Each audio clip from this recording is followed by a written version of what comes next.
Heather Crawford alongside Anthony Austin. We will be with you for the next several hours as we get through this all together. We went to bed. We got off air last night about 3 o'clock. Yeah, 3 o'clock. Went to sleep around 4 a.m. Everybody stayed here at the TV station. And when we woke up this morning, looked outside rather, and the First Coast News parking lot flooded. No water came into our building, but what we're seeing here, we know you're seeing in your homes, in your front yards, in your backyards. The flooding, pretty surreal just to walk around. We just walked around downtown. It really is, because when we went to bed last night, we really didn't expect to see what we saw this morning. I thought we'd be going home. Yeah, we both thought we would have a chance to go home and, you know, take a shower and come back here to work, but we ended up both staying.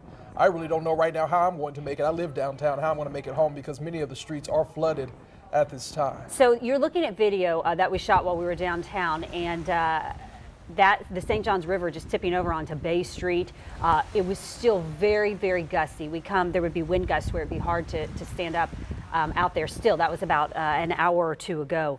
But one thing we saw, a lot of people trying to drive down the streets. And it really, if you don't have to be out right now, just stay home, find a shelter to go to, because you can't tell how deep the water is. Look at the wind gusts right there. That's what we were seeing. There. Yeah, and you can't tell how deep it is, and you got to be really careful with down power lines, debris.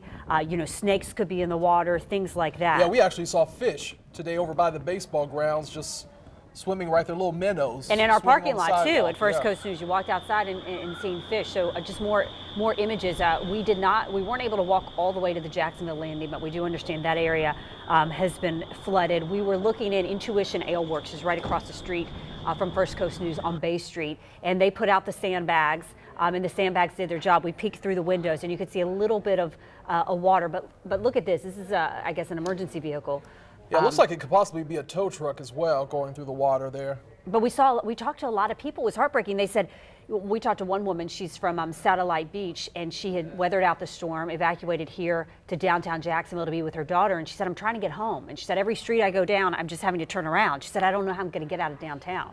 And that's, you know, there'll be a dry spot, and then there'll be pretty deep water. And this is just downtown. You think about all the other areas around our community. We heard JEA say that right now 500 people are actively working on the restoration efforts. Yeah, they're going to be working about 16 hours to get that power restored. We're told about 250,000 people in Jacksonville are currently without power at this time. You might be wondering about school. Well, the mayor said that we know for sure the school will not be held tomorrow, and then they're going to make a decision from there to see if classes will be held on Wednesday. But of course, everyone's safety is important right now. I've been watching some videos today of people who had to be rescued in the high waters. We saw a lot of people when we were out, as Heather was mentioning, who were just kind of coming out to see what the flooding looked like. We would advise that you not do that at this time. We can show you here from the comfort of your home, and we can show you what's happening in downtown. But a lot of people got downtown and figured out they had nowhere to go. They would get to one spot, they would have to turn around, they would go to their other detour, then they would have to turn around again. Yeah, and similar sites really all across the First Coast. Juliet Dreyer is in St. Simon's Island. Let's go out live to her now. Juliet. Irma rolled through St. Simon's Island Monday morning, leaving behind a trail of destruction from the high winds and heavy rain. Nearly every road on St. Simon's Island is covered in debris, water, or a combination of both. Thousands of people are without power. Irma's furious winds continued well into the afternoon in Glynn County, Georgia, crumpling trees, downing power lines, and leaving a traffic light hanging by a thread. At the St. Simon's Island Pier, waves crashed onto the jetty, but from a distance, the pier appeared undamaged. While many people heeded warnings to stay inside, a few ventured out to see what Irma brought. It's pretty intense. I was a little nervous walking over here and trying to experience the wind of it, and it's pretty crazy. You know, I've been getting a lot of calls and a lot of Facebook messages from people that did evacuate, you know, asking if I was still here and what was going on. And, you know, I just woke up this morning, there was no power and the wind was blowing, so I jumped in the truck and was riding around to see what I could see. Even the entryway to our condo was blocked by a downed tree. It's a scene that's sure to be familiar throughout the island in the coming days. On St. Simon's Island, Juliette Dreyer, First Coast News on your side.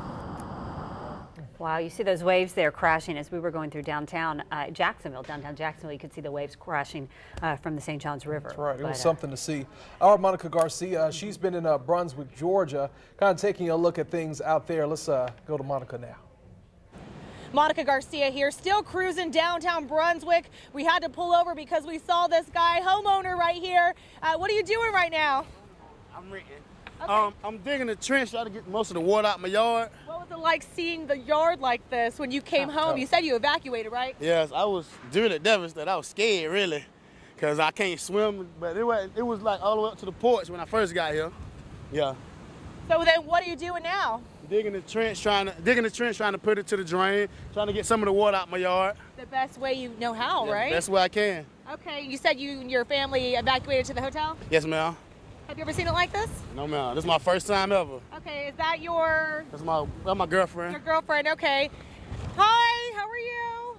What are you doing? How's everything going? It's all right. It's just a little wet. Okay. Now, I want to kind of have you walk with me over here if you have a chance. Over there? Yes. Okay. We're going to turn the camera and I want to show people high tide is not happening yet. We're about an hour away, maybe even closer.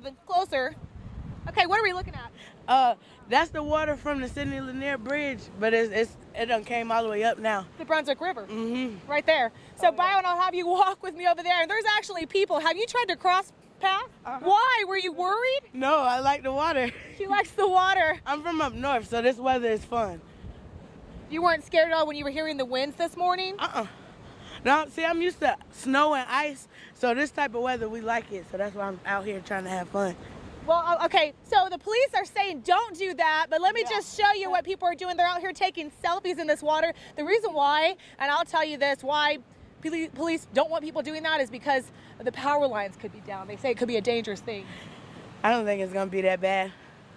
Now, have you ever seen the river all the way up here? How many blocks do you think we are from the river? Oh, no. I said we're at least 12 to 15 blocks from the river. Oh, yeah. That's a mile. Oh, yeah. It's never been this high, ever.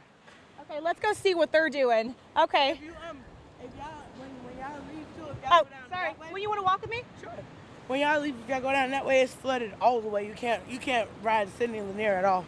Wow, okay, so the Sidney Lanier Bridge, that's US 17. That's the bridge that actually connects Brunswick to Jacksonville. It's the big cable bridge, if you're familiar with that.